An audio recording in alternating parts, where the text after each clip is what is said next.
बच्चों binomial theorem में हम लोग सम ऑफ सीरीज फाइंड करना सीख रहे हैं। इसमें कुछ टाइप की सीरीज आपको सिखा चुका हूं।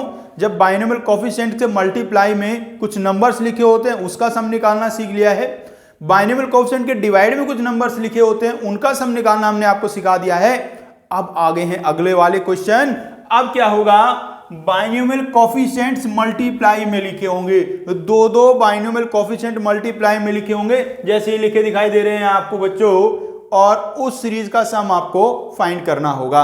पहले मैं इसका प्रॉपर मेथड आपको समझाऊंगा और फिर डायरेक्ट तरीका बता दूंगा, सेकंड्स में क्वेश्चन सॉल्व हो जाएंगे सारे। पहले बच्चों मैं आपको वहां लेके चलना चाहता हूं कि ये क्वेश्चन बेसिकली बनते कैसे हैं, कहां से बन के आए हैं क्वेश्चन, पहले वो हम समझ लेते हैं। देखो जैसे ऐसे लिखा हुआ है NC0 MCR plus NC1 into MCR minus 1 NCR minus 1 MC1 NCR MC0, इसका आपको सम फाइंड करना है। तो इसकी जड़ पे जाते हैं भाई, कहां से बने हैं क्वेश्चन। देखिए क्वेश्चन की असली कहानी कहां है। आपने फाइंड करना है coefficient of x to the power r in 1 plus X to the power n into 1 plus X to the power m। यदि ये क्वेश्चन आपसे पूछा जाएगा तो भाई आप क्या करेंगे बच्चों, यहां दो फैक्टर्स हैं, उनके प्रोडक्ट में आपको x to the power r का कोएफिशिएंट फाइंड करना है। तो कुछ पावर इधर से लेंगे, कुछ पावर इधर से लेंगे, तो सारे कॉम्बिनेशन देखते चलेंगे। तो लिखता चलता हूं जी, यहां से मैंने पावर ले ली 0, तो यहां से x की पावर 0 ले लूं और यहां से x की पावर r ले लेता हूं। तो x की पावर 0 का कोएफिशिएंट यहां से बच्चों आएगा NC0 और यहां से x की पावर r का कोएफिशिएंट आएगा MCR। और क्या हो सकता है बच्चों, यहां से x की पावर 1 ली जाए और यहां से x की पावर r माइनस 1, तो यहां से x की पावर 1 का कोएफिशिएंट NC1 और यहां से x की पावर r माइनस 1 का कोएफिशिएंट MCR माइनस 1। ऐसी बच्चों चलता जाएगा, यहां से 2 लेंगे, यहां से r माइनस 2 लेंगे, आखिर में चलते हैं। आखिर में क्या होएगा, यहां से ले लेता हूं r माइनस 1 और यहां से ले लेता हूं 1, तो बन गया NCR माइनस 1 इंटू MC1। और फाइनली यहां से r और यहां से 0 ले लेता हूं, तो NCR इंटू MC0। ये देखो बच्चों, ये कहानी पकड़ में आई क्या। अब देखिएगा तो इन दोनों के प्रोडक्ट में जो x की पावर r का कोएफिशिएंट था वो ये था, यही क्वेश्चन में आपसे पूछा गया है। अब देखिएगा, ये तो मैंने x की पावर r का कोएफिशिएंट इतनी मेहनत से निकाला, एक बच्चे ने इसको डायरेक्ट ही निकाला, उससे यही क्वेश्चन पूछा तो वो कहता है सर इसको तो आप ऐसे करो, coefficient of x to the power r in दोनों को मल्टीप्लाई कर लीजिए, मल्टीप्लाई करके पावर्स ऐड हो जाएंगी, तो यहां आ जाएगा n प्लस m। अब देखो भाई 1 plus X to the power n plus m में x to the power r का कोएफिशिएंट कितना होगा बच्चों, n plus m c r।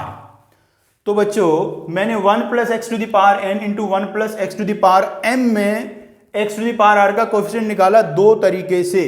एक तरीके से ये वाला वैल्यू आया और दूसरे तरीके से ये वाला वैल्यू आया, दोनों वैल्यू होंगे तो सेम ही, इसका मतलब ये वाला वैल्यू इसके इक्वल है।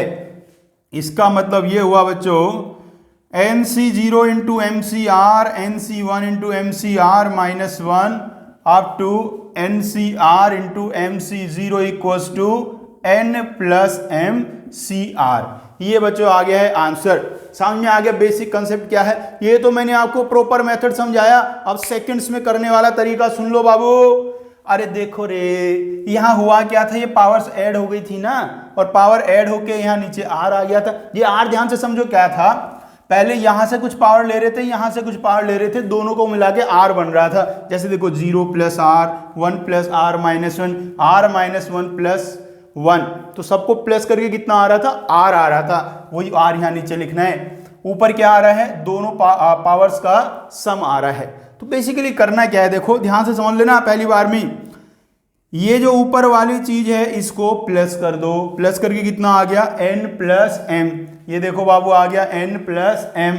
नीचे वाली चीज को प्लस कर दो, इनको प्लस करके कितना आ गया r, ये आ गया देखो r। तो कितना आसान हो गया है, ऊपर वालों को ऐड कर लो और नीचे वालों को ऐड कर लो, डायरेक्ट आ जाएगा आपका आंसर बच्चों।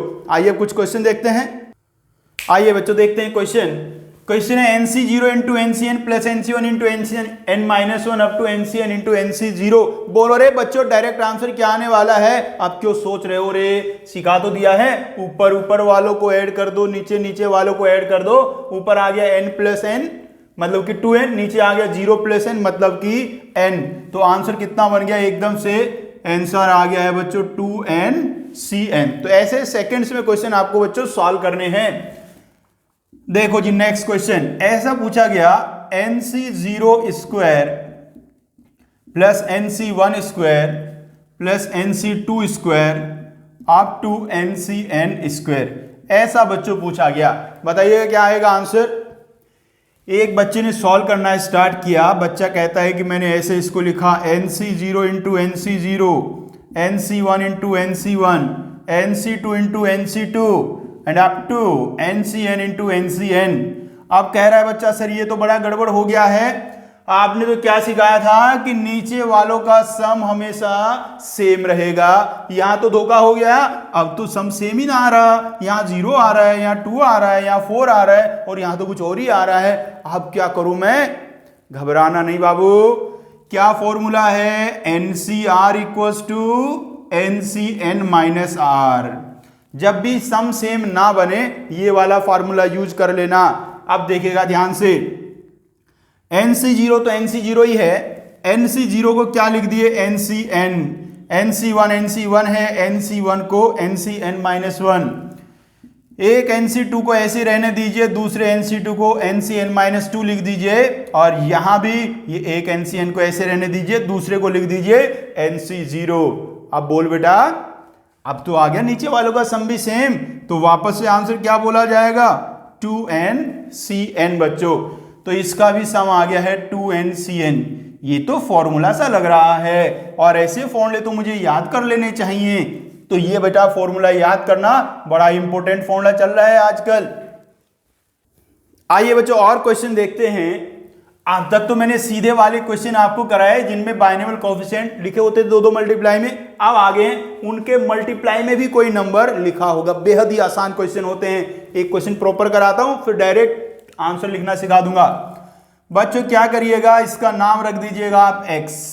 NC0 square plus 3 times NC1 square 5 times NC2 square up to 2n plus 1 into NCN square. ये बच्चों बन चुका है। अभी आपको याद होगा बच्चों, इससे पहले जब हम लोगों ने सीखे थे ऐसे क्वेश्चन जिनमें बाइनोमियल कोएफिशिएंट मल्टीप्लाई में नहीं होते थे, सिंपल एक ही बाइनोमियल कोएफिशिएंट होता था और उनके मल्टीप्लाई में नंबर्स लिखे होते थे। तो उसमें हम क्या करते थे? NC0 को लिख लेते थे NCN, NC1 को NCN माइनस 1, ऐसे बच्चों लिखते थे और लास्ट में जो NCN है उसको लिख देते थे NC0 मेरे बच्चों। इससे पहले वाला टर्म भी आप चाहें तो लिख सकते हो, वो आएगा 2n माइनस 1 NC1 स्क्वायर। समझ तो गए होगे रे?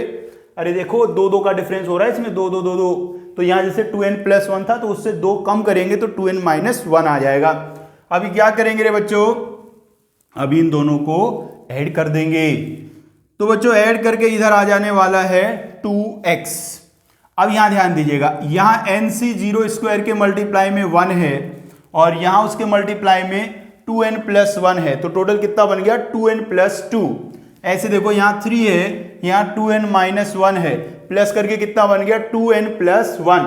आप तो होशियार हो ही चुके हैं भाई। इधर को आप जा रहे हैं तो इंक्रीज होता जा रहा है, उधर से आ रहे हैं तो डिक्रीज होता जा रहा है, तो सम तो सेम ही रहेगा ना। तो सारे टर्म्स कितने टाइम्स आ जाएंगे? 2n प्लस 1 टाइम्स आ जाएंगे और अंदर क्या बचेगा?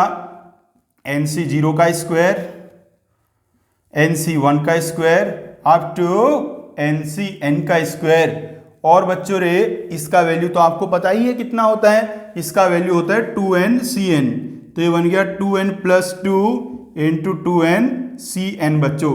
ये 2x का वैल्यू है बच्चों। मुझे x चाहिए तो क्या करूंगा? 2 से डिवाइड कर दूंगा तो ये आ जाएगा n plus 1 2n into CN बच्चों। ऐसा आ गया है आंसर।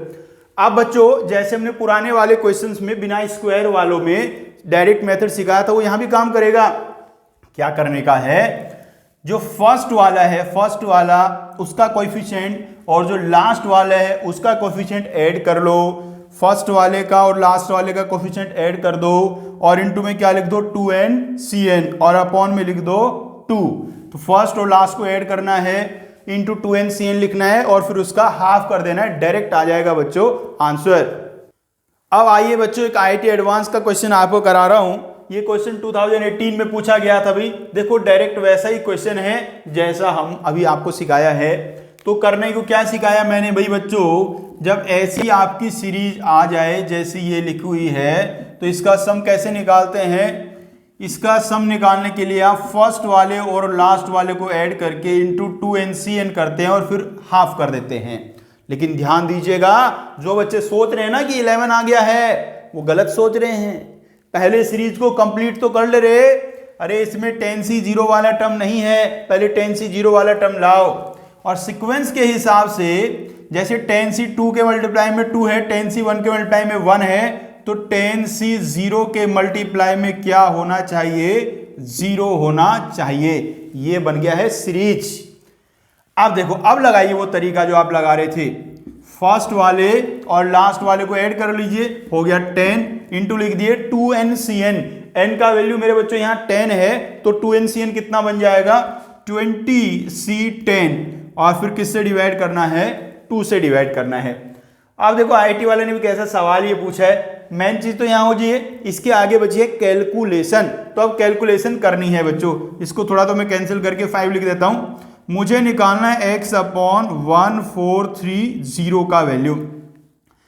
भाई यहाँ आपको 20C10 का वैल्यू निकालना पड़ेगा।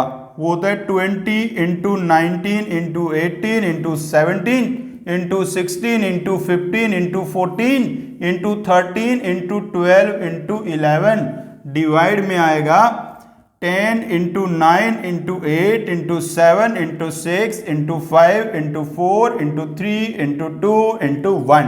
ये बच्चों 20C10 का वैल्यू हो गया। और ये क्या लिखा हुआ है, ये 1430 यहाँ लिखना है। इसको मैं ऐसे लिख दूं क्या, 11 इंटू 13 मतलब 130, 11 इंटू 130 इसको मैंने लिख दिया। अब बच्चों इसका कैलकुलेशन कर देना है। वैसे तो आप होशियार हो, कर ही लोगे, फिर भी चलो मैं ही करा देता हूँ। इससे इसको कैंसिल कराओ 2, इससे इसको कैंसिल कराओ 2, इससे इसको कैंसिल कराओ 2, इससे इसको कैंसिल कराओ 2, इससे इसको कैंसिल कराओ बच्चों 2। अब देखो जी, ये वाले 2 से ये वाला 2 जाएगा और ये 4 से 2 2 जाएंगे और कौन बच गया रे, ये वाले 5 से ये वाला 5 जाएगा और कहाँ कोई बच गया है, ये वाले 13 से इसको काटो तो यहाँ आ जाएगा 10 बच्चों। ये वाले 3 से इसको काटो, यहाँ आ जाएगा 5 और इस वाले 10 से ये एक 2 और एक 5 चला जाएगा। ये वाले 11 से ये वाला 11 चला जाएगा। तो दुनिया में बचे कौन कौन हैं अब, 2 इंटू 19 इंटू 17, 2 इंटू 19 इंटू 17। बस ये 3 लोग ही दुनिया में बाकी रहे हैं और इन सबको कर दीजिएगा आप मल्टीप्लाई। इनको मल्टीप्लाई करके आ जाएगा शायद 646 बच्चों। ये आ गया है बच्चों आंसर। तो देखो कितना डायरेक्ट क्वेश्चन पूछा गया था एडवांस में। आइए और देखते हैं ऐसे ही क्वेश्चंस। अब बच्चों एक और देखिएगा क्वेश्चन, बेहतरीन क्वेश्चन। ये पूछा गया था जेईई मेंस 2022 में। और बच्चों और भी बहुत सारे क्वेश्चन आसान आसान पूछे गए, कई सारे तो मैंने बताए नहीं जो बहुत ज्यादा आसान है। मैं क्वेश्चन लिखता, आप आंसर बताते, उससे क्या फायदा होगा अपने आप ही देख लेना हो। तो ये क्वेश्चन है, ये बढ़िया वाला है, किसको सॉल्व करते हैं बच्चों। जो पहले वाला सीरीज है उसको ध्यान से देखिएगा। इसका आपको समेशन निकालना है। उसके लिए मैंने सिखाया क्या है जी, यदि ऊपर वालों का सम कांस्टेंट रहे और नीचे वालों का सम भी कांस्टेंट रहे तो डायरेक्ट ऊपर वालों को ऐड कर देना है और नीचे वालों को ऐड कर देना है। लेकिन यहां तो गड़बड़ हो गई यार, नीचे वालों का सम तो कांस्टेंट रह ही नहीं रहा है, वो तो के टर्म्स में आ रहे हैं। तो घबराना नहीं। इसी दिन के लिए तो मैंने आपको सिखाया था फॉर्मूला कि ये 30C को क्या लिख दो, 31C को 31C 31 minus K, NCR equal to NCN minus R। और दूसरे वाले को ऐसा ही रहने दो। ऐसी बच्चों जो नेक्स्ट वाला है उसमें जो मेरा 30C है उसको 30 माइनस के लिख दो और ये 30C माइनस 1 है ही। अब देखिएगा बच्चों, हमारी सारी इच्छाएं पूरी हो चुकी हैं। अब नीचे वालों का सम भी कांस्टेंट रह रहा है और ऊपर वालों का भी। देखो इन दोनों को ऐड करके कितना आ रहा है बाबू, 30, और ऊपर वालों को ऐड करके कितना आ रहा है, 62। तो इसका वैल्यू आ गया 62C 30। यहां दोनों को ऐड करके आ रहा है बच्चों 60, नीचे वालों को ऐड करके आ रहा है 29, तो ये आ गया जी। तो 62C30 माइनस 60C29 बच्चों आ गया है। अब इसका वैल्यू मुझे इसके इक्वल गिवन है, तो अभी मैं क्या करूंगा, इसको पहले सॉल्व कर लूंगा, बाद में उसके इक्वल रख दूंगा और अल्फा का वैल्यू आ जाएगा।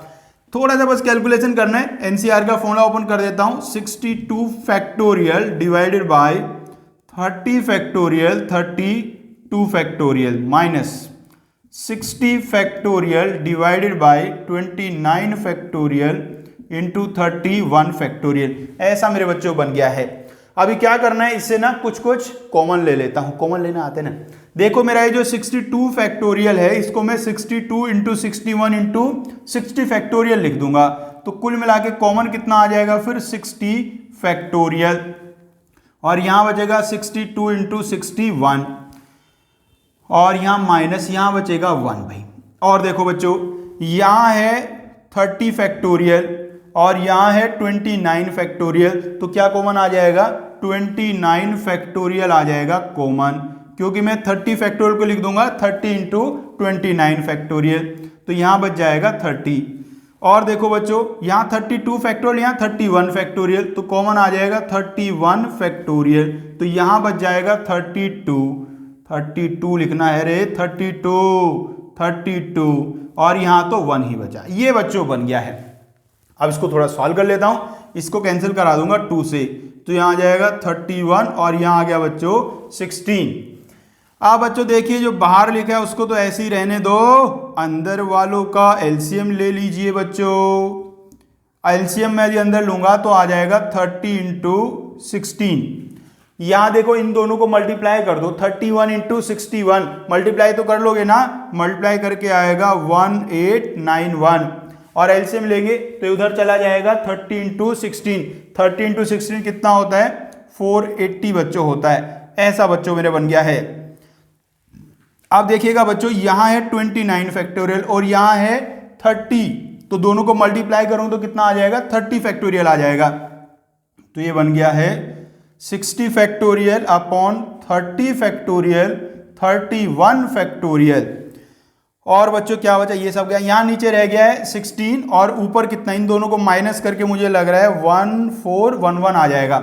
हाँ जी, इनको माइनस करके आ गया 1411 अपॉन 16। आप देखो जी, जो वैल्यू यहां आपको ये गिवन था, आप इसको ध्यान से देखो, ये तो बिल्कुल ऐसा ही लिखा हुआ है, और इसकी जगह क्या लिखा हुआ था, एल्फा। तो ये जो मेरा है बच्चों, यही बन चुका है एल्फा। सो एल्फा का वैल्यू 1411 अपॉन 16 आ गया है। मुझसे क्या पूछा है, मुझसे पूछा है 16 एल्फा क्या होगा, तो जैसे मैं इसको 16 से मल्टीप्लाई करूंगा तो वैल्यू आ जाएगा 1411 बच्चों। आओ बच्चों, एक और बेहतरीन क्वेश्चन देखते हैं। क्वेश्चन में कहा है sigma K equals to 1 to 10 k square 10c K whole square equals to 22,000 L। तो L का वैल्यू मुझे बताना है बच्चों।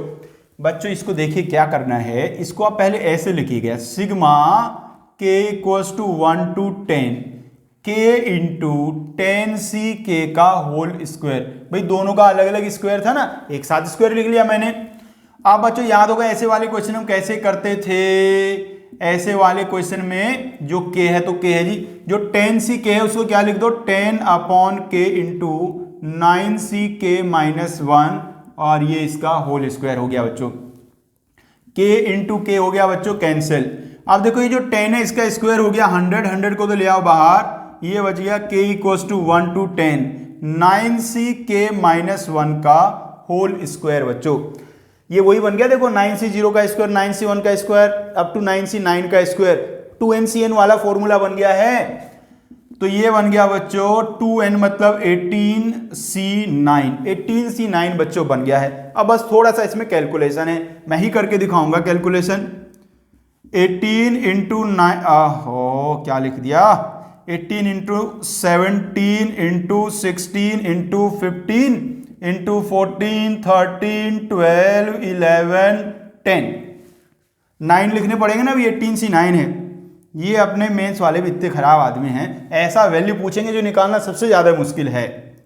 9 into 8 into 7 into 6 into 5 into 4 into 3 into 2 into 1, cancel करना चालू, इससे इसको कैंसिल किया 2, और ये वाले से ये वाले को कैंसिल किया 2, इससे इसको कैंसिल किया 2, इससे इसको कैंसिल किया 2, इससे इसको कैंसिल किया 2, ये वाले 2 से 1 2 कटा, ये वाले 4 से 2 2 कटे, ये वाले 3 से इसको काटा और यहाँ आ गया है 5 बच्चों। आप देखिए ध्यान से, ये आ गया 100, ये वाला 2 और ये वाला 5 मिला लो तो ये बन जाएगा 10। और देखो बच्चों ये रहा मेरा 11 और एक ये बच गया था 2, इनको मिला लो तो बन गया 22। बाकी कौन बच गए? 17 और 13 बच गए हैं। ये बच्चों ये वाला वैल्यू 22,000 आ गया है। सो 22,000 इंटू इन दोनों को मल्टीप्लाई कर लो, आ गया 221 बच्चों। अब देखिएगा यहाँ लिखा था 22,000 इंटू एल, यहाँ लिखा है 22,000 इंटू 221। सो एल का वैल्यू क्या हो गया बच्चों? एल का वैल्यू आ गया 221। यही है बच्चों अपना आंसर। आइए बच्चों नेक्स्ट क्वेश्चन देखते हैं। अब थोड़ी नई कहानी की तरफ चलते हैं। अब तक तो मैंने वो क्वेश्चन देखे जिनमें दो दो बाइनोमियल कोएफिशिएंट मल्टीप्लाई में लिखे होते थे और उनके बीच में प्लस का निशान लगा होता था। अब किसकी बारी आ गई है? अभी दो दो मल्टीप्लाई में लिखे होंगे और बीच में कौन सा साइन आएगा? माइनस का साइन आएगा, मतलब ऑल्टरनेट प्लस माइनस चलेंगे बच्चों। तो भाई जब भी कुछ चीज चेंज हो जाए तो हमें बेसिक कंसेप्ट पे जाना पड़ेगा, वहीं से निकल के आएगा उसका मेथड। तो याद करो रे कैसे हुए थे इन क्वेश्चंस की शुरुआत कुछ ऐसे हुई थी कि दो हमें बाइनोमियल एक्सपेंशन लिखने थे, उनको मल्टीप्लाई करके कोई कोफिशिएंट निकालना होता था। तो जब दोनों प्लस वाले लिखे होते थे तो दोनों में प्लस लेते, दोनों में 1 प्लस एक्स लेते थे। यदि ऑल्टरनेट प्लस माइनस है तो एक में 1 प्लस एक्स लो, एक में 1 माइनस एक्स लो।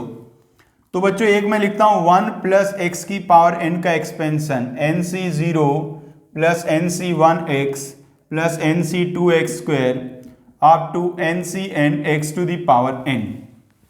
दूसरा बच्चों लिखूंगा 1 minus X to the power n का एक्सपेंशन और ये होगा nc0 minus nc1x plus nc2x square और लास्ट में minus 1 to the power n into ncn x to the power n। ऐसे बच्चों होगा। अब बच्चों ये जो है nc0 का स्क्वायर लिखा है, इसको आप ऐसे समझिए nc0 इंटू ncn लिखा हुआ है, ये आपका nc1 इंटू ncn माइनस 1 लिखा हुआ है। अब देखो जी यहां से मुझे लेना है nc0 और यहां से लेना है ncn। तो देखो x की पावर कितनी आई? n। फिर देखो यहां से मुझे लेना है nc1 और यहां से लेना होगा ncn माइनस 1। तो यहाँ जो ncn माइनस 1 होगा उसमें x की पावर आएगी n माइनस 1 और यहाँ x की पावर है 1। तो दोनों को मल्टीप्लाई करके फिर से क्या आएगा? x की पावर n आएगा।